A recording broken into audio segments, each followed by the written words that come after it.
નમસ્કાર વિદ્યાર્થી મિત્રો, શ્રી હિરપરા કન્યા વિદ્યાલયમાં આપનું હાર્દિક સ્વાગત છે। ધોરણ 11 વિષય નામાના મૂળ તત્વો ભાગ 2 એમાં પ્રકરણ નંબર 1 ભૂલ સુધારણા।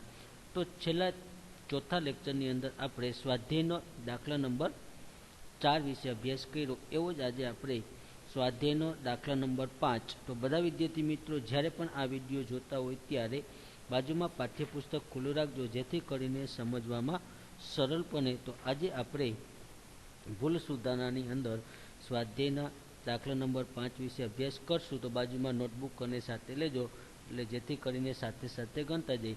તો શ્રી ઈશ્વરની લખેલ નીચે આપેલી આમ નોંધમાં સુધારા માટે જરૂરી ભૂલ સુધારણા નોંધ લખો। અહીંયા જે આમ નોંધો લખી છે એની અંદર ભૂલ છે, તો આ ભૂલને સુધારવા માટેની આપણે કરવાની છે। તો અહીંયા પહેલી જ વહેલી આમ નોંધ આપણે આપી છે, એને આધારે એમાં સુધારો કરવાનો હોય। તો પહેલો છે આમ નોંધ જોઉંશું, પહેલાં વહેલા આપણે આમ નોંધ દોરશું। તારીખ, વિગત, ખાપા, ઉધાર રકમ અને જમા રકમ નામ લખશો। શ્રી ઈશ્વરલાલની ભૂલ સુધારણા નોંધ। પહેલો વ્યવહાર એવું છે, કિશન ખાતે ઉધાર તે રોકડ ખાતે 7,000 7,000। તો શું ભૂલ છે તો આપણે લખીએ। તો બાબત જે ઉપરથી ખબર પડે કે ભૂલમાં શું સુધાર। બાબત જે 7,000 કિશને ચાલુ માસનો પગાર ચૂકવ્યો હતો, પગારનો પણ લખાઈ ગયું શું ખાતે? કિશન ખાતે લખાઈ ગયું છે। ખરેખર હતા કોના? તો કે પગારના। પગાર લીધો છે એટલે અહીં લખવું પડે આપણે પગાર ખાતે ઉધાર તે રોકડ ખાતે, એની જગ્યાએ શું લખ્યું? કિશન ખાતે ઉધાર તે રોકડ ખાતે। તો આપણે સાચું લખવું હોય તો પગાર, જે ખોટું શું છે કિશન, એના ખાતે શું કરી દેવાનું? જમા। તો આમ નોંધમાં આપણે લખવાનું પગાર ખાતે ઉધાર 7,000 તે કિશન ખાતે 7,000। બાબત જે કિશને ચૂકવેલ પગાર ભૂલથી કિશન ખાતે ઉધાર્યા તેની ભૂલ સુધારણા નોંધ। કિશન ખાતે ભૂલથી લખાઈ ગયા હતા પગારના, પણ ભૂલથી કિશન ખાતે લખાઈ ગયા તેની ભૂલ સુધારણા નોંધ। બીજું, ખરીદ ખાતે ઉધાર 9,500 તે રોકડ ખાતે તે ક્વિલ્ટન ખાતે 9,500 ખરીદી છે। તો જોજો ખાસ, તો બાબત જે 9,500ના માલનું ક્વિલ્ટને ઉધાર વેચાણ કર્યું હતું તેના। શું કર્યું હતું? ઉધાર વેચાણ કર્યું, પણ હતું વેચાણ કર્યું તો આપણે ખબર છે એની આમ નોંધ ખરેખર આવે ક્વિલ્ટન ખાતે ઉધાર તે વેચાણ ખાતે। તો મેં તમને કીધું હતું કે ભૂલથી લખાઈ ગયું ખરીદનું વેચાણ, તો આપણે રકમને ડબલ કરી 19,000 9,500 પ્લસ 9,500 એટલે 19,500 કોના ખાતે લખવાનું છે? તો કે ક્વિલ્ટન। તો ક્વિલ્ટન ખાતે છે એને આપણે જમા કર્યા છે, તો આપણે શું કરવાના? ઉધાર। અને ખરીદી છે શું કરવાની? તો જમા। તો બીજી તારીખની લખો ક્વિલ્ટન ખાતે ઉધાર, રકમ કરી દેવાની ડબલ, 9,500 પ્લસ 9,500 બરાબર 19,000 તે ખરીદ ખાતે 9,500 તે વેચાણ ખાતે 9,500। બાબત જે ક્વિલ્ટને ઉધાર વેચાણ ભૂલથી ખરીદ નોંધમાં નોંધ્યું તેની ભૂલ સુધારણા નોંધ। ત્યાર પછીની આપણે જોઈએ 3 તારીખ, ખરીદ ખાતે ઉધાર 17,100 તે રોકડ ખાતે 17,100। તો બાબત જે 20,000ની કિંમતનો માલ 10% વેપારી વટાવે અને 5% રોકડ વટાવે ખરીદો તેના। 20,000નો માલ 10% વેપારી વટાવે અને 5%, તો 20,000ના 10% એટલે 2,000, કેટલા આવશે? 2,000। તો 2,000 તમે બાદ કરો એટલે 18,000 રૂપિયા થાય। તો અહીંયા એને 18,000 લખવાને રોકડ વટાવે બાદ કરી નાખો, એમાં 500 વળી પાછા રોકડ વટાવ બાદ કરી લખ્યા 17,100। ખરેખર અહીં લખવાના હતા ખરીદ ખાતે ઉધાર કેટલા લખવાના થતા હતા? 18,000। શું કામ? કે એને રોકડ વટાવ આપ્યો છે, એ રોકડ વટાવ એને બાદ કરી દીધો છે। ખરેખર રોકડ વટાવનો આવે એટલે કેટલી રકમ ઓછી લખી છે? તો કે 900 રૂપિયા, અને 17,000ની જગ્યાએ કેટલા લખવા પડે? 900 રૂપિયા। તો એની આમ નોંધ તમારે લખવાની થાય। તો આપણે લખો ચોપડામાં ખરીદ ખાતે ઉધાર 900 તે વટાવ ખાતે 900। આપણો નિયમ છે કે ખરીદી વેપારી વટાવ બાદ કરાય, રોકડ વટાવ બાદ કરવામાં આવતો નથી, તેની નોંધ કરવી પડે। બાબત જે રોકડેથી ખરીદતા રોકડ વટાવની નોંધ કરવાની શું થઈ ગઈ? રહી ગયા. તો લખે રોકડ વટાવની નોંધ કરવાની રહી ગઈ તેની ભૂલ સુધારણા નોંધ. ત્યાર પછીનો આપણે 4 તારીખનો વ્યવહાર જોઈએ. તો 4 તારીખની અંદર આપણે શું હે તો 4 તારીખની અંદર છે દલાલી ખાતે ઉધાર 16,000 તે રોકડ ખાતે દલાલી ખાતે ઉધાર તે બાબત જે 16,000 ધંધા માટે મશીનરી ખરીદીને દલાલીના ચૂકવા. જો મશીનરી ખરીદી ભૂલથી કોને લખ્યા હે? દલાલી ખાતે. તો આમ નોંધ લખવાનું થાય મશીનરી. તો લખવાનું મશીનરી ખાતે ઉધાર. શું લખવાનું છે? મશીનરી ખાતે ઉધાર 16,000 તે દલાલી ખાતે 16,000 બાબત જે મશીનરીની ખરીદી ભૂલથી શેના ખાતે? દલાલી ખાતે લઈ ગયા તેની ભૂલ સુધારણા નોંધ. હું 5મી તારીખનો વ્યવહાર વાંચું છું. કડીના ખાતે ઉધાર 4500 તે ઘાલખાદ પરત ખાતે 4500 બાબત જે વાંચ્યું. ગત વર્ષે માંડી વાળેલ ઘાલખાદની રકમ કેવી મળી છે? પરત મળી છે.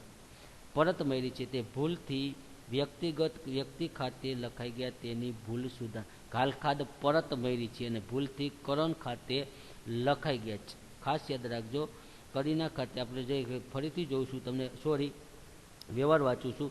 રોકડ ખાતે ઉધાર 4500 તે કડીના ખાતે 4500 ગત વર્ષમાં માંડી વાળેલ ઘાલખાદ 4500 ચાલુ વર્ષ પર કડીના પાસેથી મળ્યા તેના ઘાલખાદના પરત મળ્યા છે. કોના પાસેથી મળ્યા છે? તો કે કડીના ખાતેમાં ભૂલથી આપણે રોકડ ખાતે લખાઈ ગયું છે અને કડીના ખાતે જમા કર્યા છે. તો કડીના ખાતેને ઉધાર કરવાના.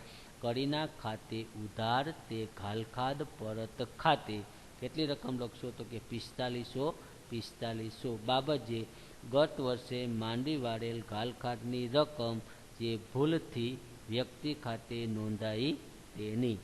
ત્યાર પછીનો 6 તારીખનો વ્યવહાર વાંચું છું. ચેતાલી ખાતે ઉધાર 6,900 તે રોકડ ખાતે બાબત જે રોકડ ખરીદીના 6,900 ચેતાલીને ચૂકવ્યા તેને. ખરેખર શું કીધું? ખરીદીના ચૂકવા છે. કોને ચૂકવ્યું? કે ચેતાલીને. તો એની આમ નોંધ આપણે લખવાની થાય. સાચું શું છે? ચેતાલી ખાતે લખાઈ ગયું છે એટલે એને જમા કરવા પડે. શેના છે? તો કે ખરીદીના. તો લખવાનું 6 તારીખ ખરીદી ખાતે ઉધાર કેટલા લખશો? તો કે 6,900 તે ચેતાલી ખાતે 6,900 બાબત જે રોકડ ખરીદીના ભૂલથી ચેતાલી ખાતે નોંધ્યા તેની ભૂલ સુધારણા નોંધ. હવે 7 તારીખ આવકવેરાના ₹5,000 તે બેંક ખાતે 5,000 બાબત જે 5,000 આવકવેરાના ચેકથી ચૂકવ્યા તેના. આવકવેરો હોય એટલે હંમેશા આપણે ઉપાર ખાતે લખવું પડે, પણ એને ભૂલથી શેમાં લખ્યું? એ આવકવેરા ખાતે. એ ખોટું છે એટલે એને જમા. તો લખવાનું ઉપાર ખાતે ઉધાર 5,000 તે આવકવેરા ખાતે 5,000 બાબત જે આવકવેરાની ચૂકવણીની ખોટી નોંધ થઈ તેની શું લખવાની? ભૂલ સુધારણા નોંધ. ત્યાર પછી 8 તારીખનો લખું છું. રોકડ ખાતે ઉધાર 1,200 તે બેંક ખાતે 1,200 બાબત જે 1,200 બેંકમાંથી છૂટા લીધા તેના. કેવા લીધા છે? છૂટા લીધા છે. એટલે ખરેખર આવે આપણે બેંક આપના છે એટલે બેંક ખાતે લખવાને બદલે કોના ખાતે લખાઈ ગયા? રોકડ ખાતે. તો અહીં લખવું પડે. તો બેંક ખાતે ઉધાર 1,200 તે રોકડ ખાતે 1,200.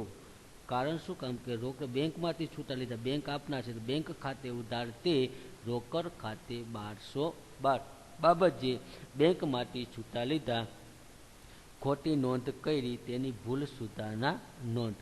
ત્યાર પછીનો 9 તારીખનો વ્યવહાર. પુષ્પા ખાતે ઉધાર 1,800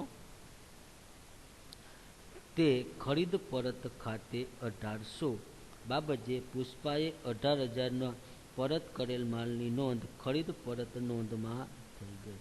જો રકમે ખોટી અને સાઈઝે નો ખરેખર હતા વેચાણ પરતના અને ભૂલથી શેમાં લખાઈ ગયા? ખરીદ પરતના. તો પેલા વહેલા સાચું શું છે? તો કે વેચાણ પરત. લખવાનું વેચાણ પરત ખાતે ઉધાર 18,000 વેચાણ પરત ખાતે ઉધાર 18,000 ખરીદ પરત ખાતે એને જમા કર્યા છે. ખોટું છે તો એને ઉધાર જમા છે તો આપણે ઉધાર કરવાના. ખરીદ પરત ખાતે ઉધાર 1,800 તે પુષ્પા ખાતે પુષ્પાને એને ઉધાર કર્યા છે તો આપણે કેવા કરવાના? જમા. બંનેનો સરવાળો 18,000 પ્લસ 1800 એટલે 19,800. બાબતે પુષ્પાએ પરત કરેલા 18,000ની નોંધ ખરીદ પરતમાં કેટલાથી થઈ ગઈ? 1800.